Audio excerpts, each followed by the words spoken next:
Donnie and Dolly. The team is supported by ableauctions.ca. Closing your business? We can help.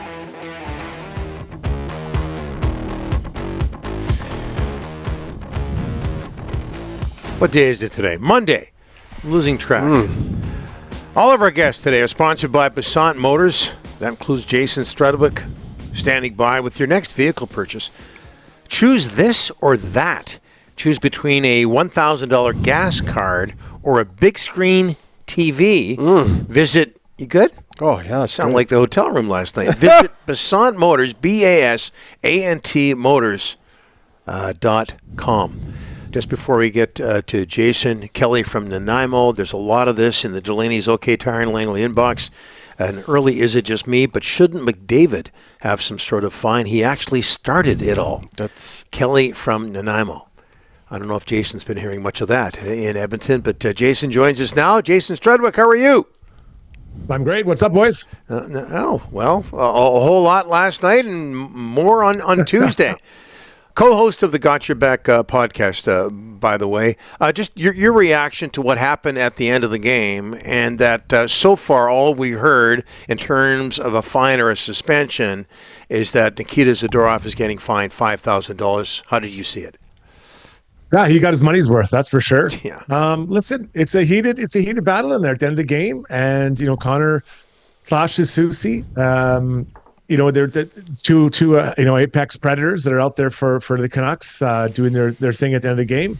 And, Zadorov comes in and hammers him from behind. And then, unfortunately for Soucy, as he was trying to cross-check, but I think it was trying to cross-check Connor in the chest. Yeah. Connor's going down and gets hits in the head. So I get it. I'm not going to. I don't think either player should be suspended. Either Vancouver Canuck. Obviously, I don't think the slash was that bad. But I guess there's a chance that Soucy gets suspended. But at the end of the game, when you're in those tight areas and there's a lot of intensity around the game, this types of things happen. Okay, and Jason, I don't know what the response has been like in Edmonton regarding this issue, but I know a lot of people here are wondering, and we've heard from some Oiler fans as well, where was the pushback? Their star player is getting slashed, cross-checked from behind, and nobody stood up for him. How big of an issue is that in Edmonton? Yeah, well, who do you want to go do that? Let's look at the people that are on the ice. Draisaitl, one of the best players in the world. McDavid's in there already. Zach Hyman, a 54-goal scorer. Ryan Nugent-Hopkins, not a known fighter. Ekholm and Bouchard. So of those six I just named, which Oiler fan or what player would the Oilers fans like to go in there and fight the Mountain, Nikita Zadorov or Carson Soucy? I would love to see the guy, because I'll tell you what, if they were on the ice, there's no way they're going in there to fight that guy. Now, I believe it was Leon that came in there really quick and jumped. I think he grabbed Zadorov and then took a little while for the other guys to kind of get in there. But, it's people think it's easy. Oh, we're going to go in there and just, grab this guy and toss him around. That's not happening. In this series so far, Nikita Zadorov has been the apex predator. He has done what he wants, when he wants, and how he wants to do it. And the Oilers, quite frankly, don't have an answer for a guy that big. So how do you deal with it? You got to try to make him suffer the way he plays. Right now he's very comfortable with the puck. He's making plays. God, he's scoring beautiful goals. Mm-hmm. You want the puck on his stick, you got to make him feel pressure. And the Oilers haven't done that well enough to their D. I've been getting a lot of texts and tweets like that too. We got to go after them. Okay, which player on the ice do you want to go fight those guys? If I was out there, I would have been there, no doubt about it. But guess what? I'm not on the team, and even if I was, I wouldn't have been on the ice. Now, Jason, keep in mind you're talking to a Vancouver audience here. And back in 2011, as I go way back, nobody stood up for Daniel Sedin when he was getting speed bagged by Brad Marchand. What about, you go and you take on a guy like Nikita Zadorov, you lose, you get your clock clean, but at least you stood up. Yeah. So is it worth Nugent-Hopkins getting a broken nose? Is it worth Ekholm pulling his shoulder out? These are things that people have to think about, right? And I get it. There's anger. Oh, man, we're angry. Well, let's get angry with what the Oilers fans should be mad about.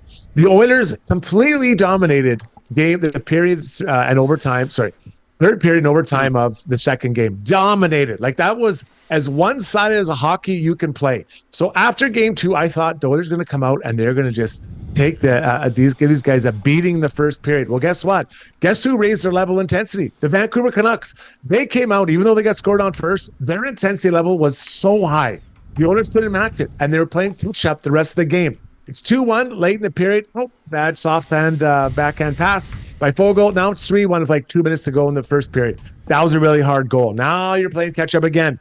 Okay, we got it within 3-2. Oh, 1 minute left. We give up a goal and then the second period. So now it's 4-2. So, I think Oilers fans, quite frankly, and Canucks fans a little bit, but I mean, they're feeling good about themselves right now, are focusing on the wrong part of the game.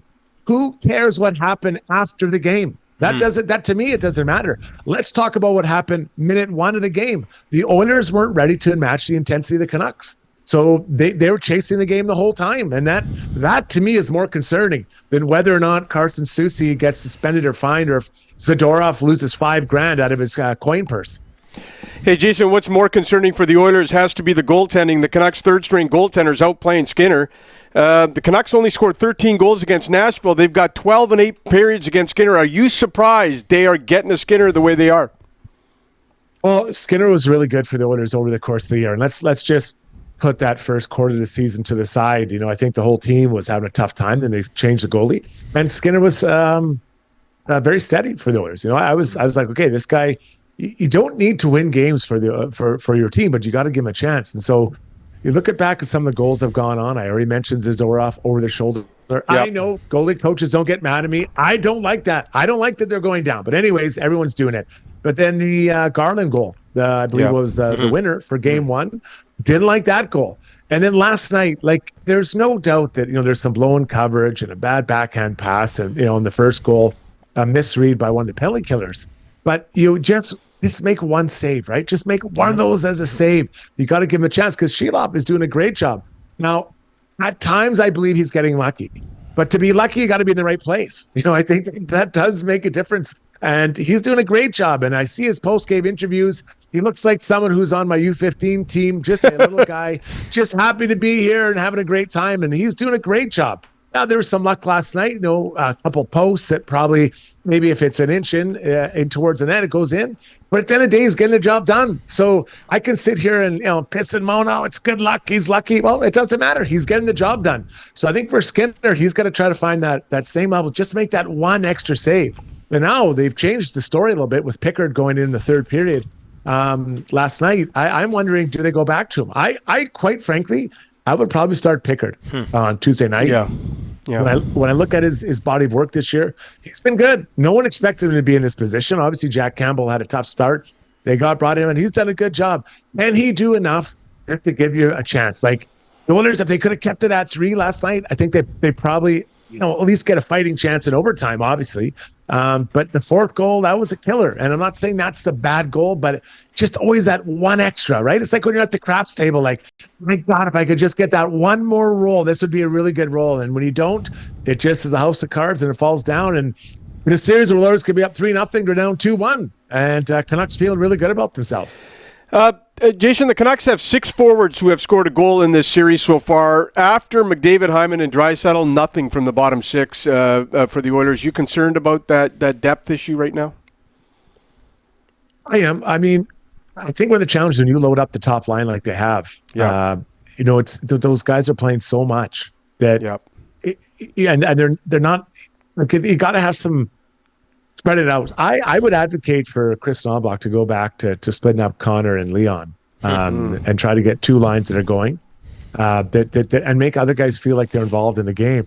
I think that the fact that they're missing, I'm drawing a blank, the guy that was traded from Anaheim. Henrique. Yeah. He tried in game 2 and he didn't look like he was ready. An ankle sprain.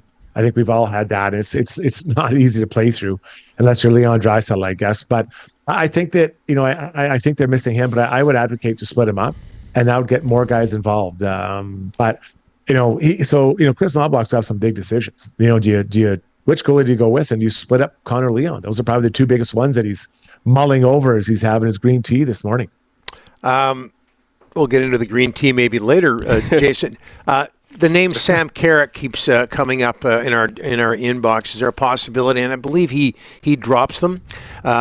Is there a possibility he plays game 4 for the? I mean, he's a willing combatant and all that. But again, like I think that people, like I fought a lot. There's no doubt. But sometimes I fought because I couldn't run someone, right? I couldn't get that hit on that guy. Like last night, Zadorov launches Kane into the in the penalty box, or sorry, into the player's box. So if Kane, and not that he did, but if Kane wanted to fight Zadorov there, why would he? He already proved who the alpha male was. You don't have to fight the guy. You already did it. So I think for the Oilers, I think you got to go the other way. And just obviously play between the whistles.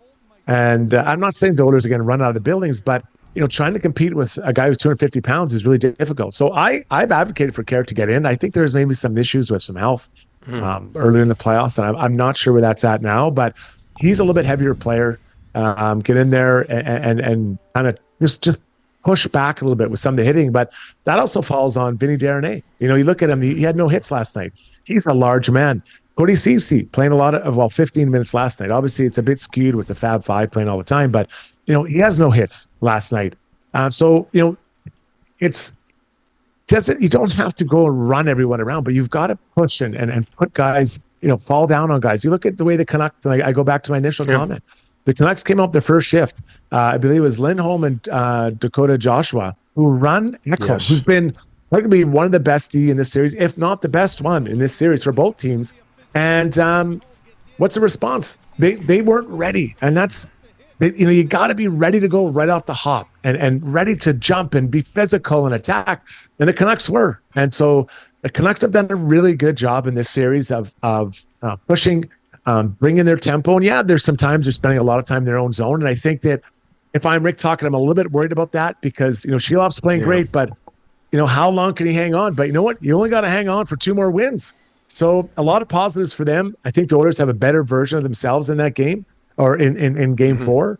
But it's about starting right away and you cannot wait. So I think maybe a guy like Sam Carrick helps. Not the fastest guy, but definitely going to hit. And again, the fighting to me is, I don't think that's the answer for the Oilers in this situation. Okay, and very quickly, Jason, I ask you this only because you brought it up briefly, but how do the Canucks, as we go back to number 91 in Canuck colors, how do the Canucks limit Zadorov's effectiveness? He's hurting them right now.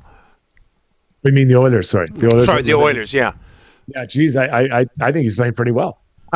So listen, I mean, a big guy like that, I think you have to make him turn. It feels like when he gets the puck, he has a lot of time to make plays.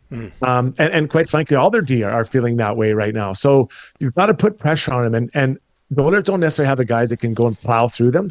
But with pressure, you can make it really hard. So that's why I think if you put Leon and Connor on different lines, I think it stresses more D pairings than just one D pairing or a couple of D pairings. Or 1 or 2 lines. So I think that's an opportunity to maybe stress them a little bit more and get more guys playing more minutes. Just on the back end, Bouchard played 31 as a right D, number 1, CC 15, and I believe Vinny was at 10. So, 10 minutes isn't a lot, especially when you're used to around that 14, 18-minute mark. And so, up front, the fourth line, I thought, had a really good game for the Oilers last night, including guys like Derek Ryan and Janmark. So how do you find those guys more minutes? And if your third line isn't going, then push them down and push the fourth line up or whatever. So I'd like to see that happen. I can't wait to see what Chris Knobloch does. This series isn't over.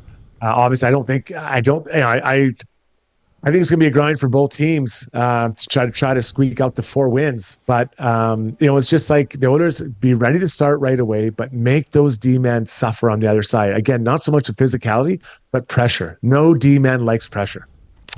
Your passion comes through, Jason. We got to get you back on. Thanks so much for this, my friend. Yeah, enjoy the series, guys. It's great. It's been great.